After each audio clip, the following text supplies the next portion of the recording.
எல்லாருக்கும் என்னோட அன்பான தமிழ் வணக்கம். தமிழ்நாட்டின் முதலமைச்சராக உங்கள் எல்லாரையும் திருநெல்வேலி நோக்கி அழைக்கத்தான் இந்த வீடியோ.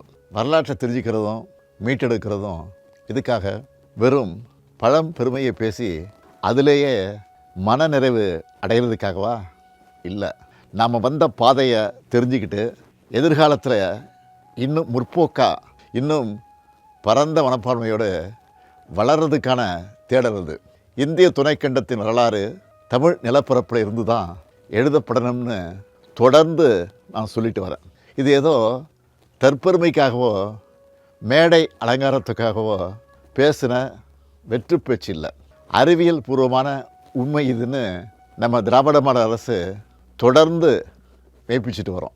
மதுரைக்கு பக்கத்தில் கீழடி அகழ்வாய்வு கண்டுபிடிப்புகளை கொண்டு கீழடி அருங்காட்சியகத்தை ரொம்ப கம்பீரமாக உருவாக்கியிருக்கோம்.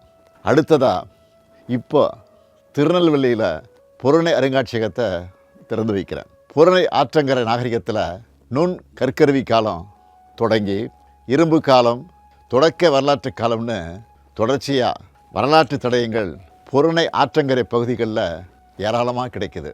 குறிப்பிட்டு சொல்லணும்னா சங்ககால துறைமுக நகரமான கொர்க்கை பற்றி சங்க இலக்கியங்களில் முழுமையாக பார்க்கலாம். தாலமி, பிளினி போன்ற அயல்நாட்டவர்களும் இது பற்றி நிறையவே எழுதியிருக்காங்க.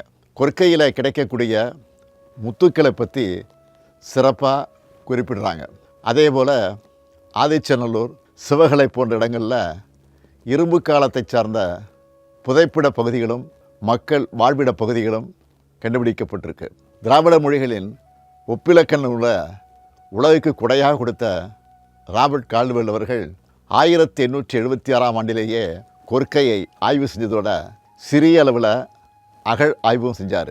அதே போல் ஜாகர் அலெக்சாண்டர் 100 ஆண்டுகளுக்கு முன்பே ஆதிச்சநல்லூரில் அகழாய்வு செஞ்சுருக்காங்க. தமிழர் பண்பாட்டின் தொன்மையையும் சிறப்பையும் உலக அரங்கிற்கு கொண்டு செல்லும் முயற்சியில் நம்ம அரசு முழு வீச்சில் ஈடுபட்டு வருது. புறணை ஆற்றங்கரையின் முக்கியமான இடங்களில் தமிழ்நாடு தொல்லியல் துறை விரிவாக நடத்தின அகழ் ஆய்வுகளில் ஏராளமான சான்றுகள் வெளியே கொண்டு வரப்பட்டிருக்கு. ஆதிச்சநல்லூர் சிவகலையில் நடத்தப்பட்ட அகழ் ஆய்வுகளில் வெண்கலம், தங்கம், செம்பு, இரும்புன்னு பல்வேறு உலோகங்களால் செய்யப்பட்ட தொல்பொருட்கள் வெளிக்கொண்டு வரப்பட்டிருக்கு. இதில் குறிப்பாக இரும்பை உருக்கி கருவிகளை செய்யும் தொழில்நுட்பம் தமிழ்நாட்டில் தான் சிறப்பாக இருந்திருக்கு.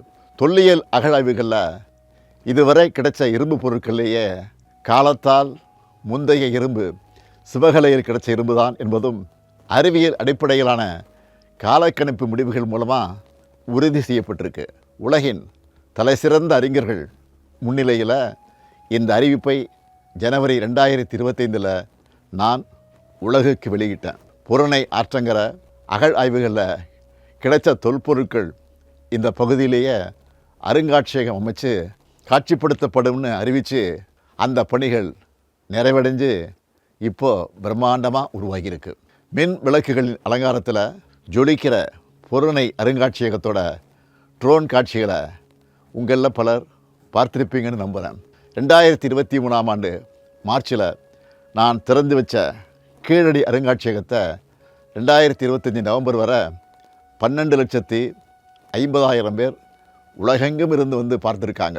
நேரில் வர முடியாதவங்களும் இருந்த இடத்திலிருந்து இணைய வழி மூலமாக கீழடி அருங்காட்சியகத்தை விர்ச்சுவலாக சுற்றி பார்க்க மெய்நிகர் இணைய வழி சுற்றுலாவை உருவாக்கி கொடுத்துருக்குறோம். இப்போ புறணை அருங்காட்சியகமும் 55,000 சதுரடியில் மரபார்ந்த வடிவமைப்போட அதே நேரத்தில் அதிநவீன தொழில்நுட்பங்களோட உருவாக்கப்பட்டிருக்கு.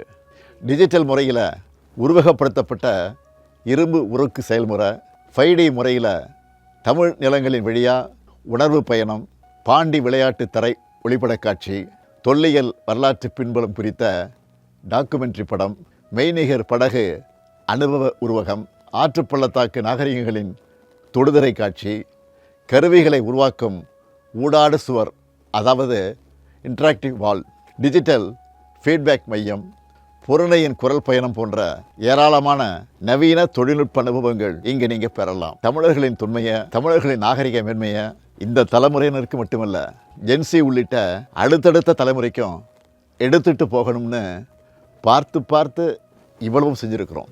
என்னோட இந்த எண்ணம் ஈடேற நீங்கள் எல்லாரும் உங்கள் குடும்பங்களோட கீழடி அருங்காட்சியகத்தையும் புறநை அருங்காட்சியகத்துக்கும் அணியணியாய் வரணும்னு அன்போட உரிமையோடு அழைக்கிறேன்.